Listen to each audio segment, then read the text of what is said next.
j'aimerais revenir un petit peu sur cet exercice, cette alerte de tsunami qui va avoir lieu le 9 et le 10 novembre 2011 et qui s'appelle le Pacific Wave 11. Cet exercice est confirmé par l'UNESCO dans un article qu'ils ont sorti le 4 novembre sur le site des Nations Unies et qui dit qu'une trentaine de pays riverains du Pacifique participeront les 9 et 10 novembre à un exercice d'alerte au tsunami organisé sous l'égide de la Commission océanographique intergouvernementale de l'Organisation des Nations Unies pour l'éducation, la science et la culture. Baptisé PAC Wave 11, ce test mettra les autorités gouvernementales des pays participants en situation de réagir à un tsunami de grande ampleur, a précisé l'UNESCO dans un communiqué de presse. La première phase de l'exercice test consistera en 9 scénarios possibles pour permettre aux pays de répondre à la survenue d'un tsunami régional ou local provoqué par un tremblement de terre puissant au large des côtes des Philippines, de Vanuatu, de Tonga, de l'Équateur, d'Amérique centrale ou encore des îles Ryukyu au Japon. Les pays participants pourront choisir l'un de ces scénarios et opter pour un événement régional ou local qui déterminera la nature de leur réponse. Dans une deuxième phase, conduite simultanément après réception de messages d'alerte, les autorités gouvernementales des pays participants testeront les dispositifs d'urgence à tous les niveaux précédant l'annonce à la population. Comme je vous l'ai dit, je m'attends que s'ils avertissent la population, c'est parce qu'il va être trop tard pour qu'ils puissent réagir. Les bulletins d'alerte fictifs seront envoyés par le Centre consultatif sur les tsunamis dans le Pacifique Nord-Ouest au Japon, le Centre d'alerte au tsunami dans le Pacifique aux États-Unis et le Centre d'alerte au tsunami pour la côte ouest de l'Alaska aux États-Unis. Ils seront adressés aux points focaux de chaque pays chargé de répondre à une alerte au tsunami.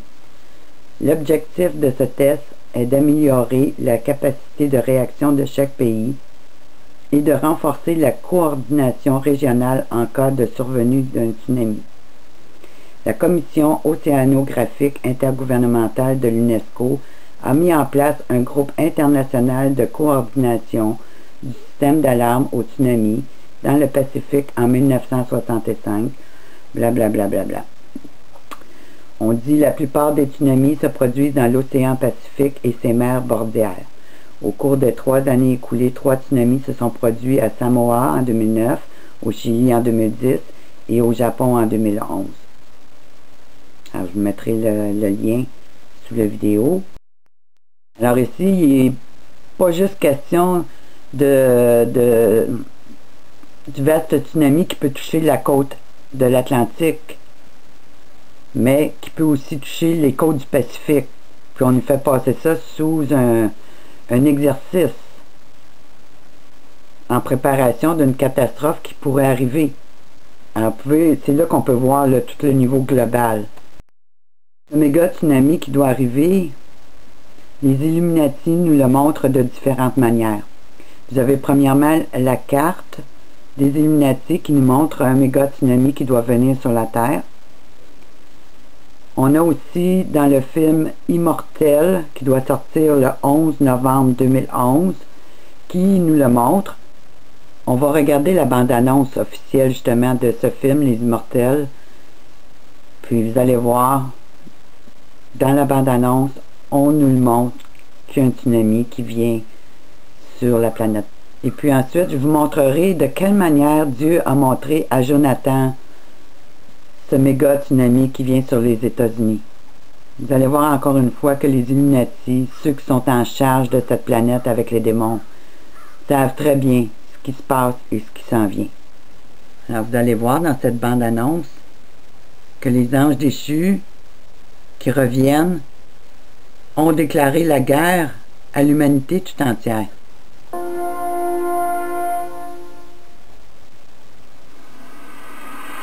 Hyperion, Héraklion, le roi des habitants d'Héraklion, a déclaré la guerre à l'humanité entière. Je mettrai fin au règne des dieux. S'il y a un humain qui saura les mener contre Hyperion, c'est Thésée. Il ne craint pas les dangers. Il craint seulement d'être incapable de défendre sa liberté.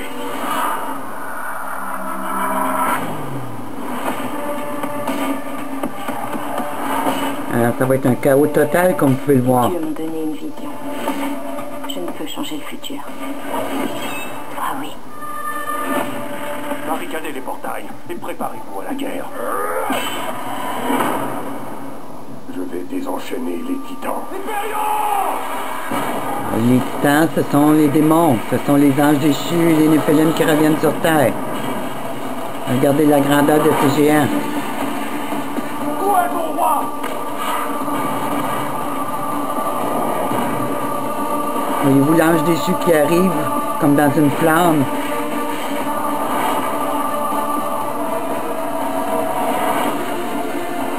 Battez-vous pour votre honneur! Battez-vous pour vos enfants! Battez-vous pour votre avenir! Battez-vous! C'est pas ça qu'on entend, occupons Wall Street, occupons le monde. Regardez le tsunami qui arrive. Moi, que j'ai raison. Regardez cette image. Cette image représente le trou d'une serrure pour ouvrir une porte. Si on va dans Apocalypse 9, au verset 1, on nous dit « Et je vis une étoile qui était tombée du ciel sur la terre. La clé du puits de l'abîme lui fut donnée, et elle ouvrit le puits de l'abîme. » Alors, c'est pas pour rien que le trou de la serrure est là pour ouvrir la porte de l'abîme. Puis c'est pas un hasard non plus que ce film sorte le 11-11-11. Alors, si vous allez dans la vidéo numéro 1, Get Ready for the Overdam Catastrophe and the New World Order Birth, partie 1, Jonathan explique comment Dieu lui a montré la catastrophe qui vient via la Overdam. Sur des billets de l'argent américaine à partir de 11 minutes 6. Je vous encourage à écouter l'explication que Jonathan donne sur comment, en pliant les billets puis en les virant dessus-dessous, comment Dieu lui a révélé la grande catastrophe qui était pour venir sur les États-Unis. Comme les images vaut 1000 mots, alors je vous encourage à le regarder, puis si vous avez de la misère, demandez à quelqu'un qui est près de vous, qui comprend l'anglais, de vous l'expliquer. Mais non seulement il y a un risque de tsunami sur la côte est de l'Atlantique, mais aussi au niveau global. Si on regarde ce qui se passe aux îles Canaries, avec le volcan El Hierro, eh bien, il y a des alertes qui rentrent depuis quelques semaines que cette île est sur le bord de se fractionner en deux, que le volcan est sur le bord d'exploser et que qu'il y a un risque, suite à ça, d'avoir un méga tsunami, mais au niveau global. Juste dans la journée du 31 octobre 2011, il y a eu au-dessus de 150 tremblements de terre sur ce pays. Puis ça fait des semaines qu'il y a des tremblements de terre en augmentation de magnitude de 2 et plus. Et puis, John Moore, dans une entrevue avec le docteur Bill Deagle, nous avertit de l'imminence d'une catastrophe majeure au niveau global. Alors, je vous mettrai le lien. Il est en anglais, malheureusement. Mais ce n'est qu'une question de jours, selon lui. Pas une question de mois et d'années, mais une question de jours. Alors, préparez-vous à un méga tsunami à la grandeur de la planète. Et rappelez-vous, dans l'Ancien Testament, lorsque Dieu envoya le jugement du déluge, il a dit que plus jamais, et il a mis l'arc-en-ciel comme signe de sa promesse. Ce déluge, initié par Dieu dans l'Ancien Testament, avait pour but d'enlever la race méchante qui était sur terre à ce moment-là. Mais aujourd'hui, avec le gouvernement mondial luciférien, c'est le peuple de Dieu qui est vu comme les méchants. Alors Satan et ses petits amis, ils vont recréer un déluge afin d'éradiquer de la face de la terre le peuple de Dieu, la semence de Dieu. Puis ça, là, il y a des grosses chances que ça puisse arriver d'ici le 11 novembre. Et ainsi donner le pouvoir au gouvernement, à cause de l'urgence de la situation, d'instaurer la loi martiale à travers la planète. Et la possibilité aussi de vacciner toutes les populations afin que de les aider à combattre les dangereux virus là, qui pourraient arriver à travers tout ça, pour protéger notre santé. Alors, il y a une forte possibilité qu'il y ait une vaccination obligatoire au niveau global. Puis ça, on le sent venir avec leur documentation depuis un bout de temps. Alors, suivez de près ce qui se passe concernant les îles de Canaries et El Hierro. Suivez ce qui se passe avec la faille de Madrid. Suivez aussi ce qui se passe avec le gaz de schiste. Parce que le gaz de schiste, ce programme a pour but de fractionner la Terre, en plus d'aller chercher leur richesse, mais en contaminant la Terre et en la fractionnant. La Bible, dans l'Apocalypse, elle nous parle à deux endroits, comme dans Apocalypse 6, au verset 8, on nous dit « Le pouvoir leur fut donné sur le corps de la terre pour faire périr les hommes par l'épée, par la famine, par la mortalité et par les bêtes sauvages de la terre. » Puis à un autre endroit, on nous parle que 2/3 des hommes vont mourir. Alors on a des catastrophes qui vont amener un nombre important de morts et une autre catastrophe qui va tuer les 2/3 de la population. Quand il vous parle qu'on est 7 milliards, déjà c'est un gros mensonge en soi, mais avec les catastrophes qu'il nous prépare depuis quelque temps, depuis des années, si je pourrais dire, ben, ça va réduire un quart de la population d'un côté et un 2/3 un peu plus tard. Alors on va être loin d'être 7 milliards. Puis quand on lit leurs documents sur le site des Nations Unies, bon, on voit vraiment tout leur agenda. C'est sûr, ça nous est présenté de belle manière dans le but de sauver l'humanité, mais nous qui comprenons le langage dialectique, le mensonge du camp ennemi, eh bien, c'est clair, avec les objectifs du millénaire, ils sont décidés à atteindre pour 2015 cette réduction de population globale. Alors, soyez sur vos gardes. Il y a des choses qu'on ne peut pas arrêter, on ne peut rien arrêter. On ne peut rien arrêter.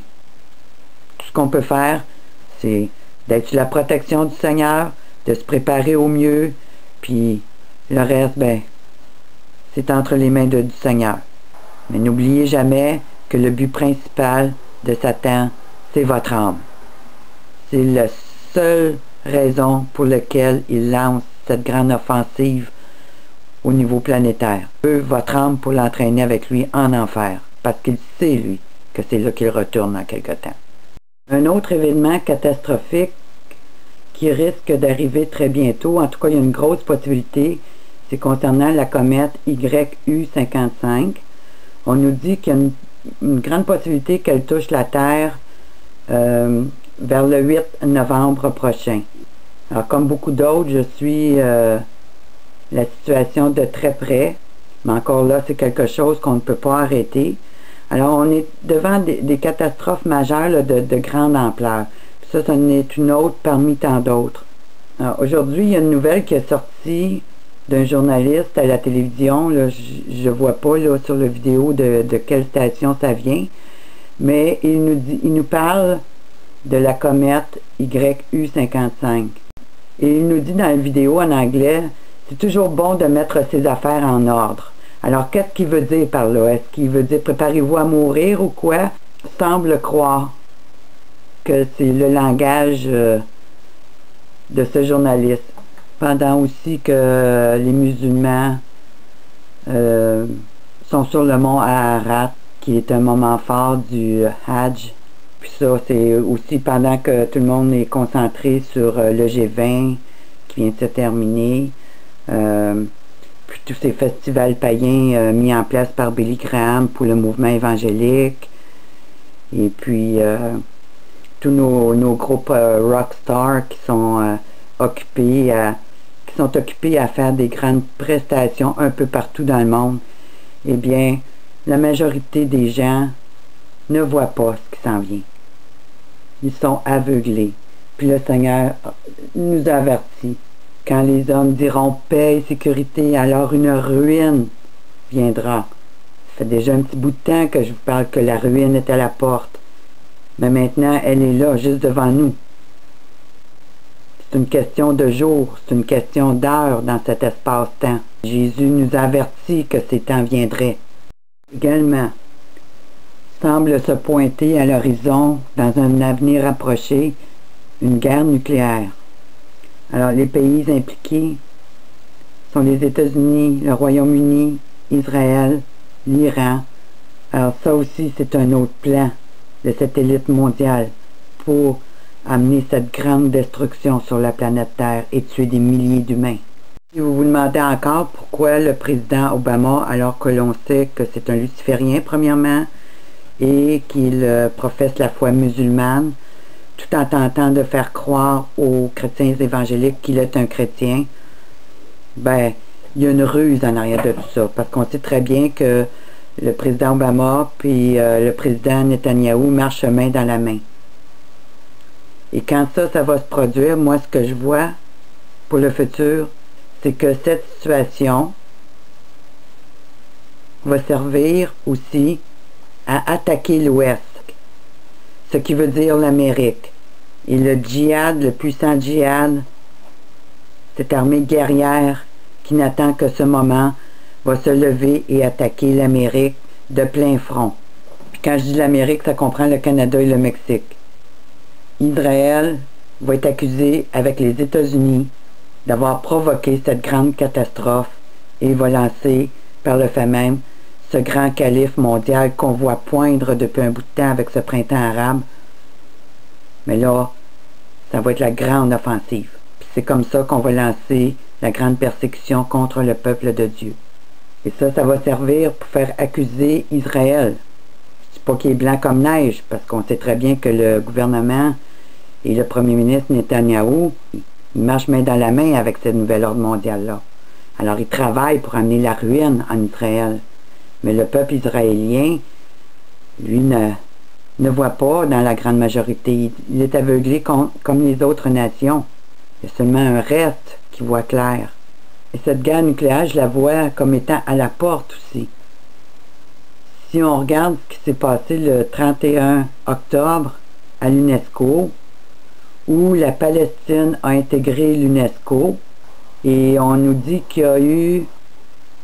les Palestiniens ont obtenu un vote clair de la conférence générale de l'UNESCO qui réunit tous les États membres. 107 voix pour, 52 abstentions et 14 voix contre. Alors les contre, ça doit être les mêmes pays là, qui se positionnent contre la réforme de Durban. Déjà en partant de passer par la porte d'en arrière pour intégrer les Nations Unies pour être accepté comme un pays membre des Nations Unies, ben ça c'est une ruse des Palestiniens. C'est une ruse de ceux qui dirigent la Palestine.